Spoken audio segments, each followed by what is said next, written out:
estamos de volta para mais uma aula da Escola Bíblica Dominical. Dessa feita eu cumprimento a todos com a paz do Senhor e espero que esse estudo, ora apresentado, sirva para os irmãos de grande aprendizado para a honra e glória do nome do Senhor e Salvador Jesus Cristo. Hoje trataremos de um assunto que tem como título a condição dos gentios sem Deus. A leitura bíblica em classe está em Efésios capítulo 2, versículos 11 e 12, Romanos capítulo 4, versículo de 12 a 14, e assim diz o texto sagrado: portanto, lembrai-vos de que vós, noutro tempo, eres gentios na carne, e chamados em circuncisão, pelos que na carne se chamam circuncisão, feita pela mão dos homens, que naquele tempo estáveis sem Cristo, separados da comunidade de Israel e estranhos aos concertos da promessa, não tendo esperança e sem Deus no mundo.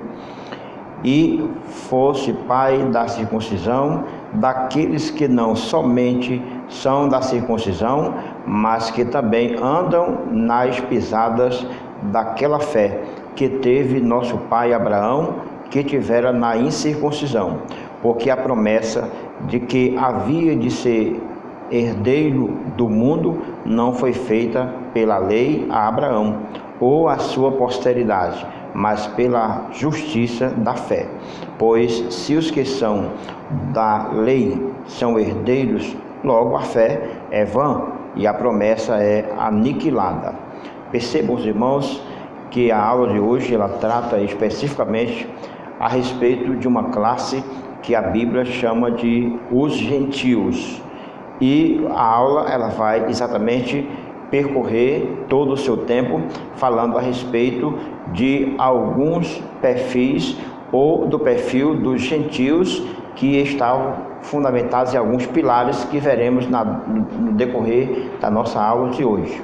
É bem interessante perceber, meus irmãos, que a sociedade, biblicamente, ela está dividida em três classes: a classe chamada judeu, a classe chamada gentios e igreja. Na aula passada eu falei que a sociedade ela tinha duas divisões. Hoje nós estamos falando de três divisões: a divisão chamada gentios, a divisão chamada judeus e a igreja. Então nós temos três classes: judeus, que é o povo eleito, chamado povo da promessa; os gentios, que são aqueles que para os judeus, eles não era judeu, quem não era judeu, ele era chamado de gentio. E dos gentios surgiu a igreja.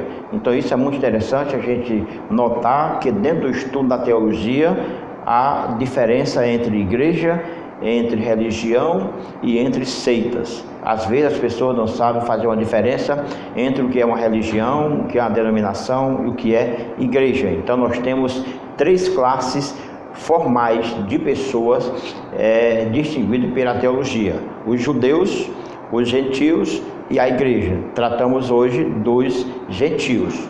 Quando Paulo chega na cidade de Éfeso, então ele vai se deparar com um grupo de pessoas que formavam a igreja ali, e a maioria dessas pessoas eram gentílicas ou eram gentios.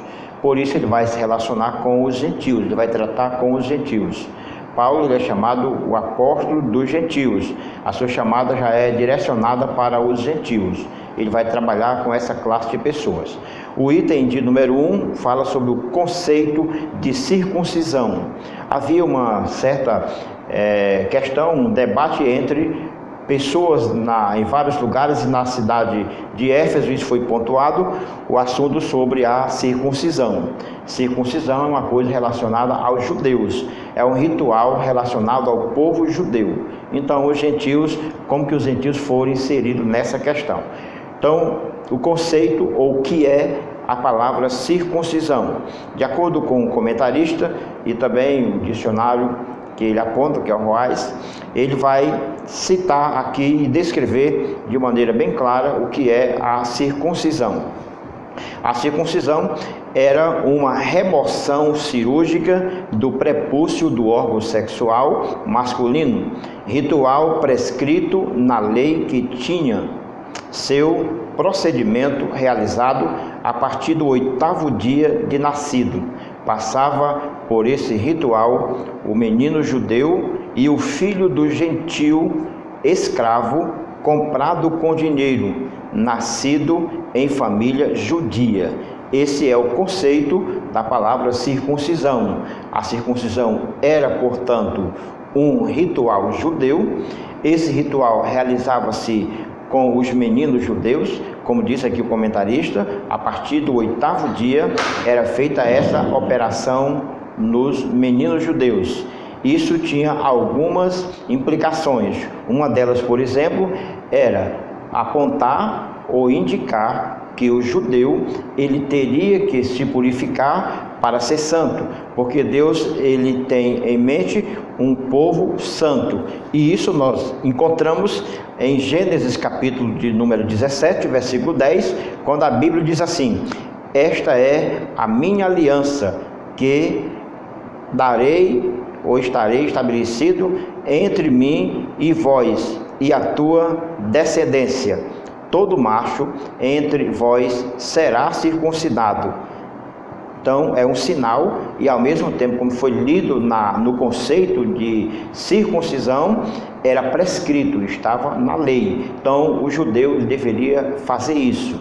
Isso seria como para a igreja o batismo. Quando a pessoa se torna um cristão evangélico, ele um pouco mais na frente ele vai pedir o batismo para poder se inserir na comunidade evangélica e poder participar das prerrogativas como membro da igreja.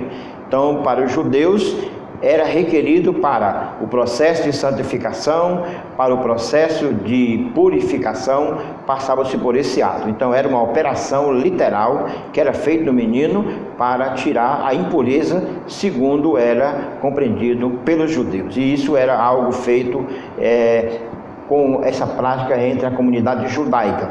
E os gentios, como que os gentios eles entravam e participavam? Eles participavam por serem escravos, e quando a criança nascia em uma família judaica. E o pai dessa criança certamente havia sido comprado com dinheiro, como estabelece o texto sagrado. Então, isso está muito relacionado com a questão da santidade. O item de número 2 trata do significado religioso da circuncisão. Então, a circuncisão é um ritual praticado pelos judeus e muito considerado, levado em conta, a tanto que isso levou um debate em Éfeso, por que os gentios eles não se circuncidavam. Eles eram crentes, eles eram cristãos e eles não circuncidavam as suas crianças. Paulo chega e ele abre uma discussão no bom sentido, um debate para esclarecer acerca desse ritual judeu. Paulo era um judeu, no entanto, um judeu cristão e muito esclarecido. Por isso ele vai fazer uma defesa a respeito desse ritual que o seu povo praticava e levava em alta consideração, e que os gentios, enquanto igreja, não teriam nenhuma obrigação para com a prática do ritual chamado circuncisão. Por isso, no item de número 2, ele vai tratar sobre o significado religioso. Qual era o significado religioso que tinha esse ritual para os judeus então? Indicava um símbolo de aliança, de purificação e santificação requerida ao povo escolhido das práticas, claro, das práticas idólatras, das práticas pagãs, pecaminosas. Então eles teriam que passar pelo processo chamado circuncisão. E tem mais aquela questão que eu falei anteriormente sobre a santificação, que era em alta condição a santificação para o povo judeu. Nesse ínter nós apresentamos aqui a referência que está na lição, que é Êxodo capítulo 19 e versículo 6. Em Êxodo capítulo 19, versículo 6, a Bíblia diz assim: vós me sereis por sacerdotes, reino e nação santa. Então, qual era a implicação ou qual era o significado religioso? O significado religioso era o de peculiaridade, santos, eleitos para serem santos. Então, dentre as muitas coisas que requeria prescrita em lei, a chamada circuncisão era um objeto de lei. No item de número 3, trata da circuncisão do coração. Se estamos num debate, Paulo ele vai abrir o debate dizendo que circuncisão é algo da lei, é algo dos judeus. Isso é para o povo chamado povo judeu e não para os gentios. Veja que o assunto aqui é os gentios sem Deus. Se os gentios não levam a sério a questão do que a lei exige que eles pratiquem, no caso aqui a circuncisão é um dos exemplos, eles não praticam, então eles estão sem Deus, estão desligados do Deus da revelação. Então para os gentios isso era constrangedor. Paulo chega entanto para remediar a questão e fazer com que os irmãos tenham ânimo e tenham precisão e objetividade da sua fé e uma esperança da fé que eles estão seguindo. Isso a igreja gentia, ou a igreja gentílica, estabelecida na cidade de Éfeso. A circuncisão no coração. Para Paulo, a verdadeira circuncisão não tratava de uma operação externa na carne, realizada pelos homens, mas a que foi feita no interior, a que é do coração, cujo louvor não provém dos homens, mas de Deus. Isso ele prova em várias referências. Uma delas é Romanos capítulo 2 e versículo 29. Vejam que Romanos 2 e 29 diz: judeu é aquele que o é interiormente, e circuncisão o que é do coração, no espírito, não segundo a letra, mas de Deus. Então para Paulo, circuncisão é o trabalhar no interior do homem. Ele não está tratando de criança, está tratando do homem. Circuncisão para os gentios que estavam em Éfeso e que estão em todo canto do mundo, circuncisão é a operação feita no espírito. No Espírito, e aqui Espírito com E minúsculo. O Espírito Santo convence o homem do pecado no espírito do homem, na alma do homem. O Espírito Santo trabalha e limpa e revela para o homem que ele precisa aceitar Jesus como Salvador. O homem faz isso com ajuda e com graça divina e ele se torna um cristão e é gentil. E agora ele não é qualificado uma pessoa sem Deus pela condição de não ter circuncidado. Ele é circuncidado pela condição de o Espírito Santo ter trabalhado o interior dele, ter santificado para a glória de Deus e ter o regenerado ou feito nascer de novo. É o que nós falamos aqui em aulas anteriores, é a chamada restauração ou regeneração. Regeneração não tem nada com o homem, regeneração é com Deus. Paulo chega, abre o debate, vai para cima, questiona, argumenta, fundamenta, defende a igreja, porque ele foi um defensor da igreja e igreja dos gentios. Você sabe que hoje tem igreja que existem gentios e existem judeus crentes, lavado pelo sangue de Jesus. Judeu por natureza, judeu por nascer no estado de Israel, mas judeu por ter nascido também no estado celestial, por obra e graça do Espírito Santo. Então para Paulo, circuncisão não é algo operado apenas na carne, é algo fundamentalmente trabalhado pelo Espírito Santo dentro do coração do homem. Os senhores imaginam quando, por exemplo, Davi ele foi enfrentar o gigante Golias, ele usa pejorativamente a expressão na pergunta: quem é esse incircunciso?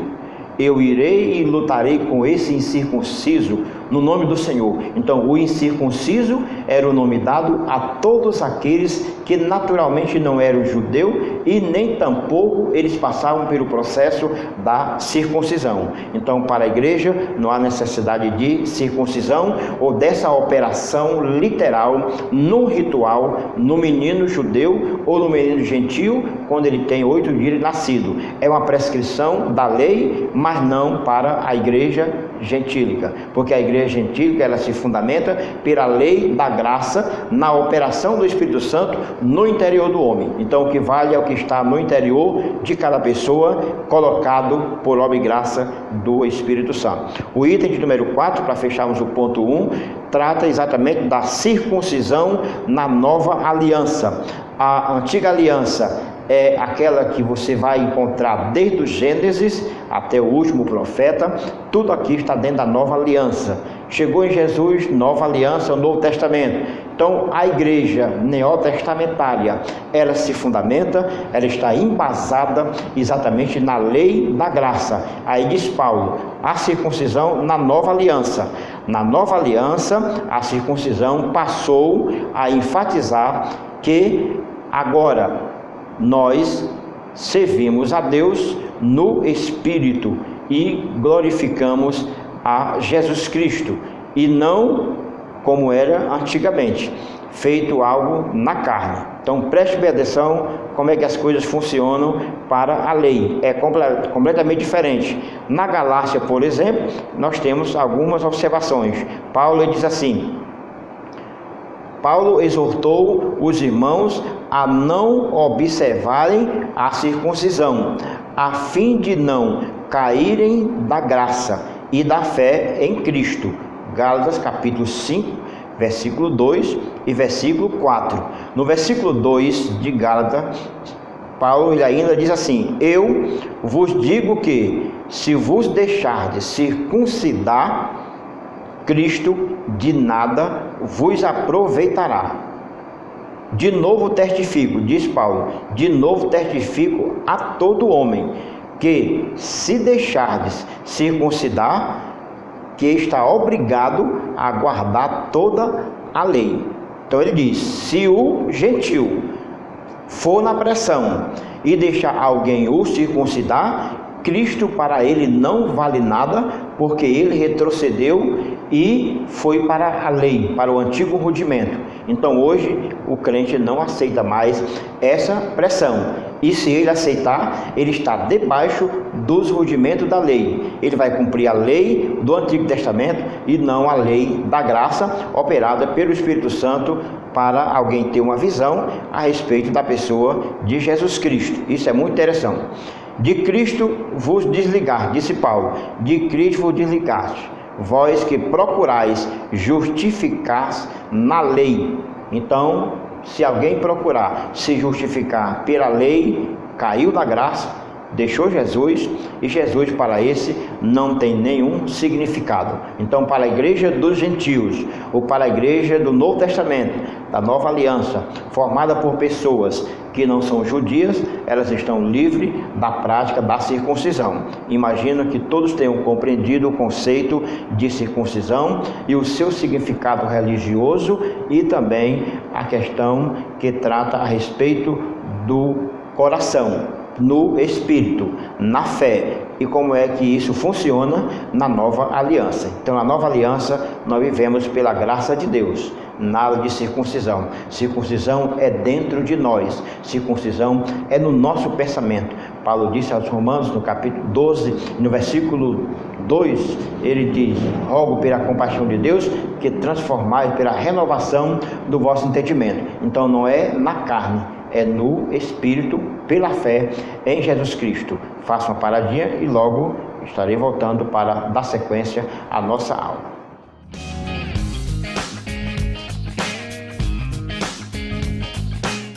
Estamos de volta e no ponto de número 2, estranhos ao concerto da promessa. Então, os gentios, eles viviam na cidade de Éfeso, e eles eram crentes, mas estavam estranhos ao conceito da promessa, e principalmente sob pressão, porque a comunidade judaica, aqueles judeus que existiam e que não eram cristãos, e que haviam em todos os lugares, eles colocavam a pressão para os cristãos, para que eles usassem um ritual chamado circuncisão, para que pudesse assim ser judeu de verdade e desfrutarem das prerrogativas de judeu, porque se não usasse isso, eles não poderiam serem tidos como povo de Deus, como pessoas eleitas. Então Paulo, ele chega e faz uma defesa objetiva a respeito desse assunto importante para a comunidade dos gentios na cidade de Éfeso.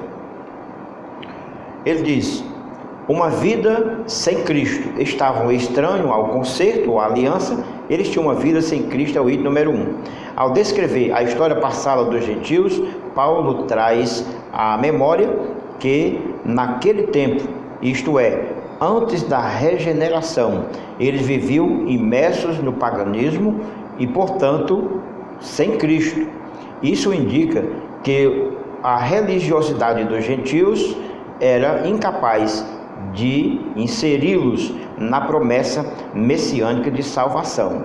Então vejam aí a questão para os gentios como era gravíssima. E Paulo, ele chega e ajeita a situação, justifica que, embora eles fossem, mas eles estavam garantidos na pessoa de Cristo Jesus e que estavam isentos dos rituais da lei.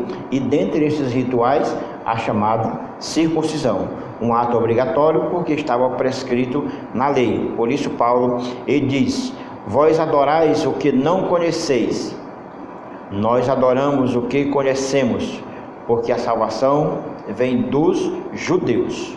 Para um escritor chamado Aristóteles, ele diz: a situação dos gentios era triste e caótica, pois não estavam em Cristo, estavam sem Cristo, mas sim separados de Cristo.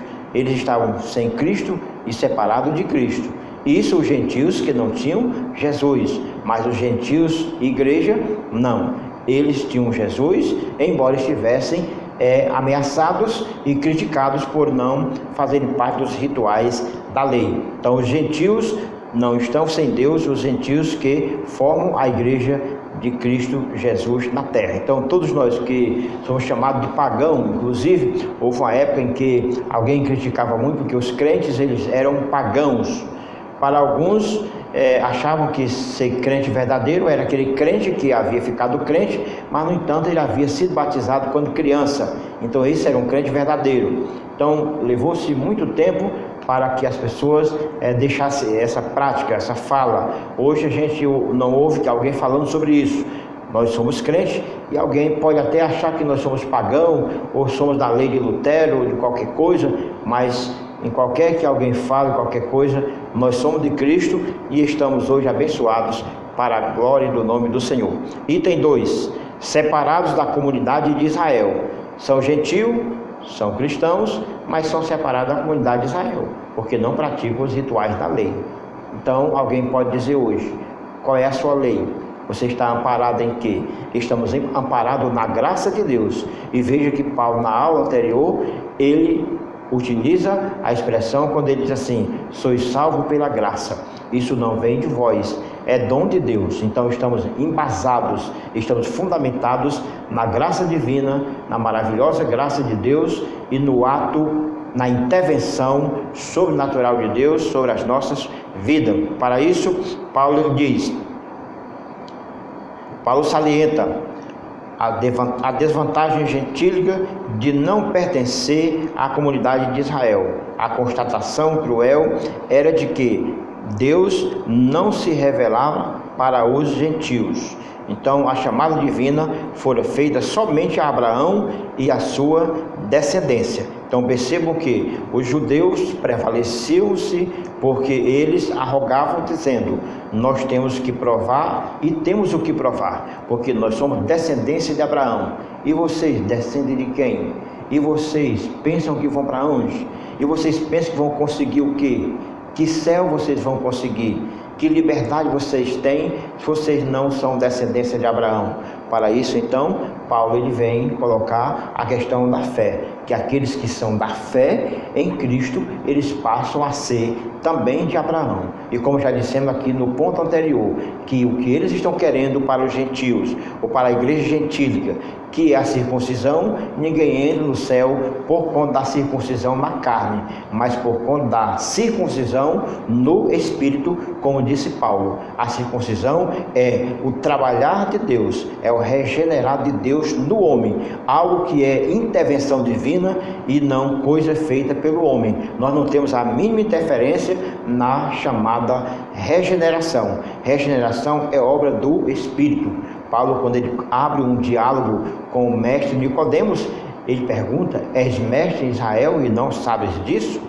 porque ele pergunta: como sendo eu velho, vou nascer de novo? Porventura entrarei, tornarei a entrar no ventre de minha mãe para nascer de novo? Ele não tinha um entendimento a respeito das coisas que são espirituais, porque as coisas espirituais são entendidas no Espírito, e ele não tinha entendimento para isso, embora fosse um acadêmico, fosse um homem de grande expressão, de grande conhecimento, mas ele não tinha a noção precisa dada pelo Espírito Santo, assim como Jesus, que está falando, que é aquele que é o chamado Espírito da lei. Ele vai para além daquilo que está escrito.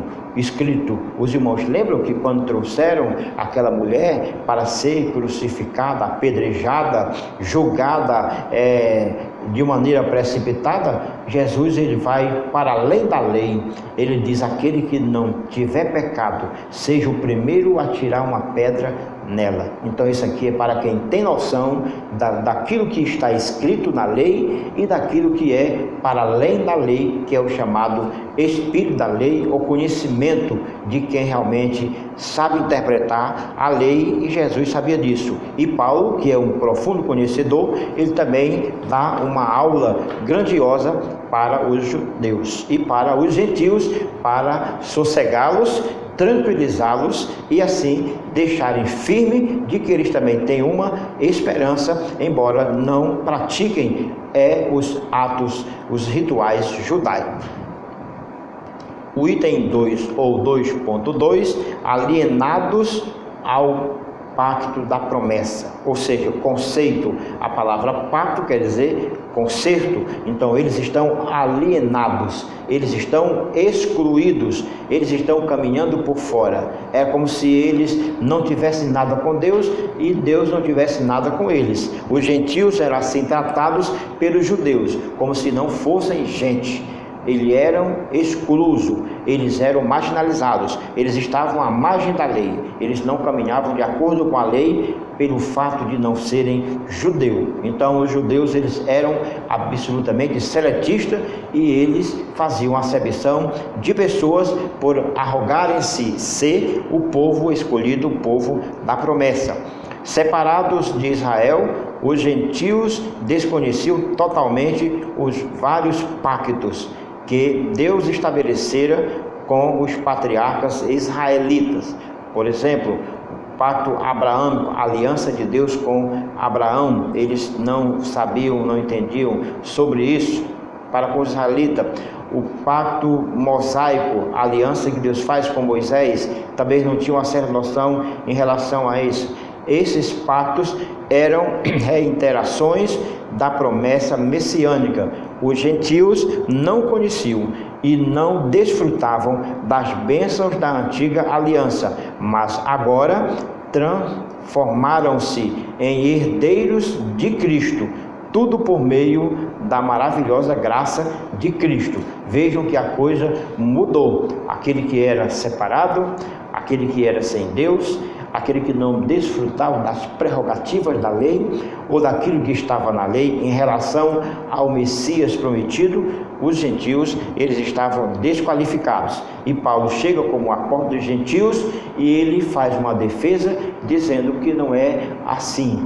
Isso é igreja, e a igreja ela tem uma outra dinâmica, a igreja ela tem uma outra visão. A igreja ou a nova aliança ela é tratada de uma forma diferenciada. A coisa funciona mais por graça, embora no Antigo Testamento a graça de Deus ela fosse operante, mas de uma maneira completamente diferenciada em relação àquilo que é com a igreja do Antigo Testamento e aquilo que é com a igreja do Novo Testamento. Então, gentio, todos aqueles que não eram judeus estavam sendo aqui apontados como pessoas que não tinham o privilégio de desfrutar das bênçãos de Deus. Eu e você somos gentios, então nós estamos marginalizados, alienados e excluídos, mas graças a Deus que Jesus veio e nos incluiu na bênção da salvação.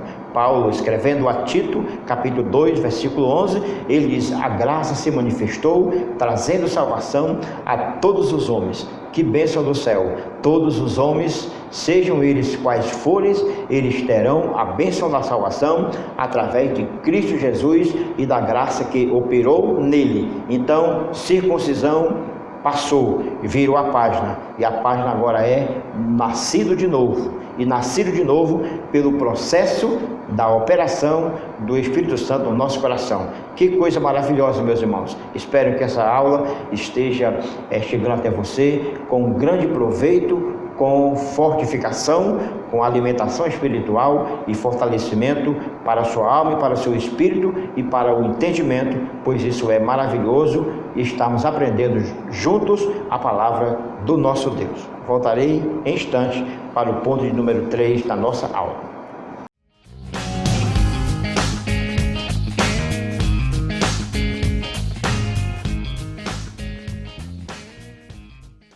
Estamos de volta e o ponto de número 3 diz: sem esperança e sem Deus. Vejo que os pilares aí relacionados aos gentios eram nada agradável, mas Cristo trouxe aquilo que agradava a todos os gentios, a mim e a você.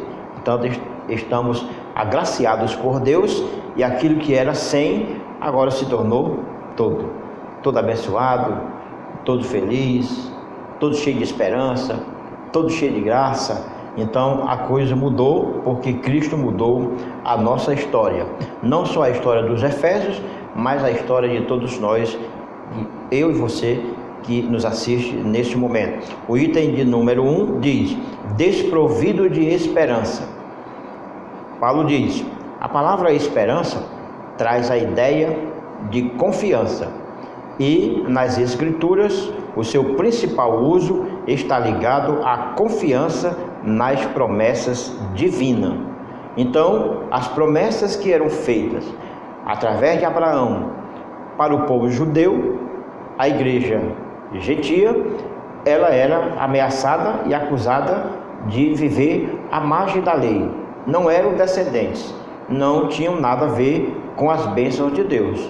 Então imagine uma comunidade estar num lugar onde não haja alguém que possa esclarecer, que possa orientar e direcionar. Certamente um grupo de pessoas dessa, a tendência é deixar a fé que abraçou e seguir aos rituais do paganismo e do politeísmo que reinava na cidade de Éfeso. Mas graças a Deus que o Senhor envia Paulo, o missionário Paulo, ele consegue chegar ali e estabelece a ordem e dá vida aos irmãos no aspecto cristão, religioso e, sobretudo, cristão. Seguindo aqui, portanto, no Salmo 130 e versículo 5, que é uma referência, o salmista diz assim: aguardo o Senhor, a minha alma aguarda e espera na sua palavra. Perceba que o salmista está dizendo, falando de esperança, aguardo. Quem aguarda, aguarda com esperança.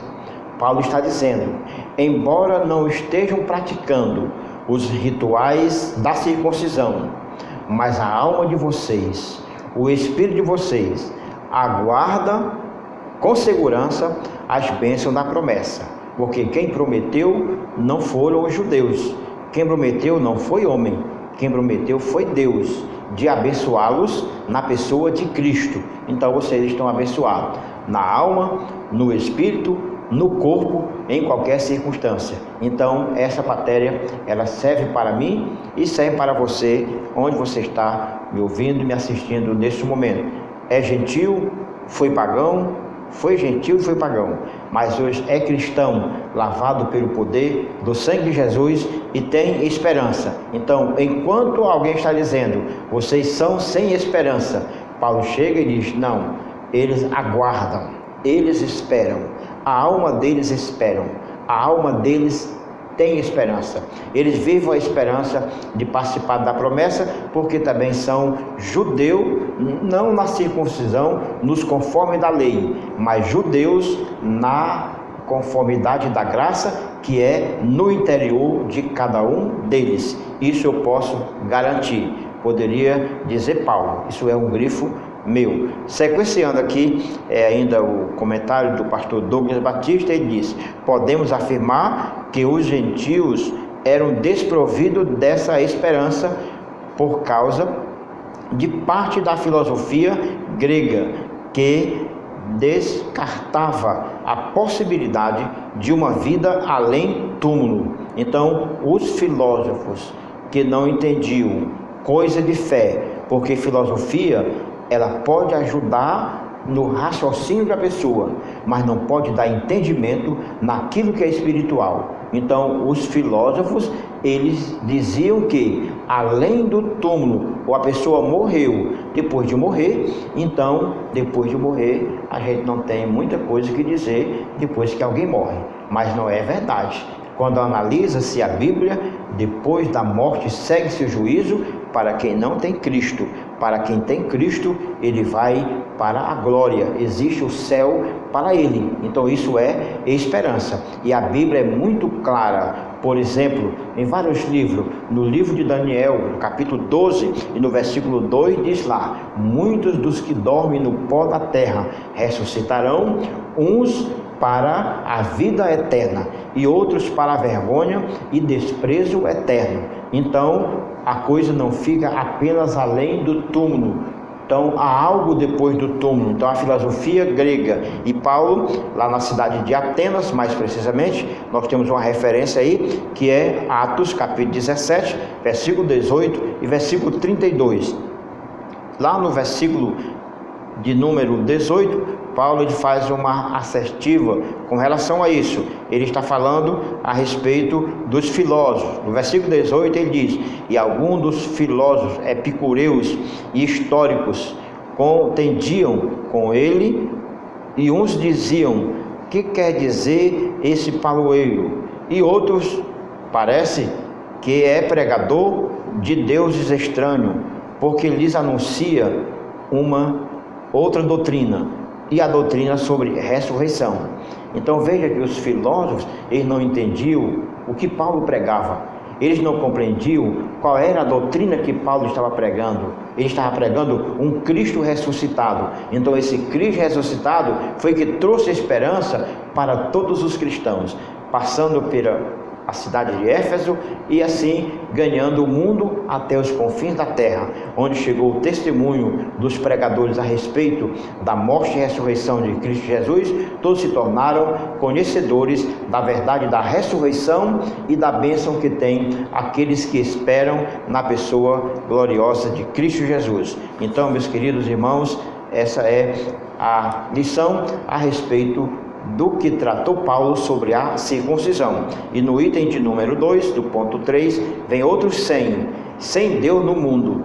Veja outro pilar que é triste para aquela igreja: sem Deus no mundo. Só era a acusação de colocar para baixo, mas graças a Deus que Deus não veio para rebaixar ninguém. Jesus não veio para condenar ninguém. Ele veio para salvar. Ele veio para libertar as vidas.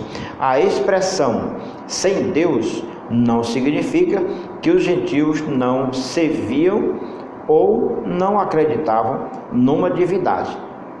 Ao contrário, eles eram politeístas e idólatras, pois acreditavam e adotavam muitos deuses. Assim, por meio de seu paganismo, estavam alienados do Deus que havia se revelado a Israel.